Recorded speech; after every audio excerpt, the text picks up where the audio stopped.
BRC കൊടുങ്ങല്ലൂരിന്റെ നേതൃത്വത്തിൽ വിരമിക്കുന്ന അധ്യാപകർക്കുള്ള യാത്രയയപ്പ് നടത്തി. കൊടുങ്ങല്ലൂർ ഉപജില്ല AO P മൊയ്തീൻകുട്ടി ഉദ്ഘാടനം ചെയ്തു.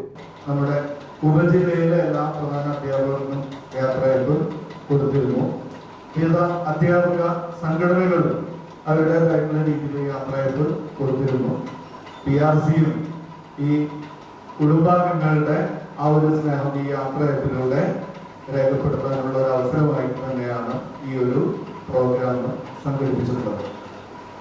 ഇവിടുത്തെ പ്രധാന അധ്യാപകരെ സംബന്ധിച്ചിടത്തോളം അവര് ഒരുപാട് കാലത്തെ നല്ലതും ചീത്തതുമായിട്ടുള്ള അനുഭവങ്ങളിലൂടെ കടന്നു പോയിട്ടുള്ളവരാണ്. എനിക്ക് പലപ്പോഴും അത്ഭുതം തോന്നാറുണ്ട്. ഞാൻ എന്നെ സ്വയം വിചാരിക്കാറ് ഞാൻ വളരെ ചെറുപ്പക്കാരനാണെന്നാണ് വിചാരിക്കാറുള്ളത്. പക്ഷെ എനിക്ക് ഇനി ഒരു വർഷത്തെ സർവീസ് കൂടിയാണ് ഉള്ളൂ. BPC PM മോഹൻരാജ് അധ്യക്ഷത വഹിച്ചു. കൊടുങ്ങല്ലൂർ ഉപജില്ല HM forum convener PM Naushad, BRC trainer Shri Parvathi, staff secretary PA Kavitha എന്നിവർ സംസാരിച്ചു. വിരമിക്കുന്ന അധ്യാപകർക്കും തൃശൂർ ഡയറ്റിൽ നിന്നും മലപ്പുറം ഡയറ്റിലേക്ക് സ്ഥലം മാറിപ്പോകുന്ന U മുഹമ്മദ് റാഫിക്കും ഉപഹാര സമർപ്പണം നടത്തി. തുടർന്ന് വിരമിക്കുന്ന അധ്യാപകർ മറുപടി പ്രസംഗവും നടത്തി.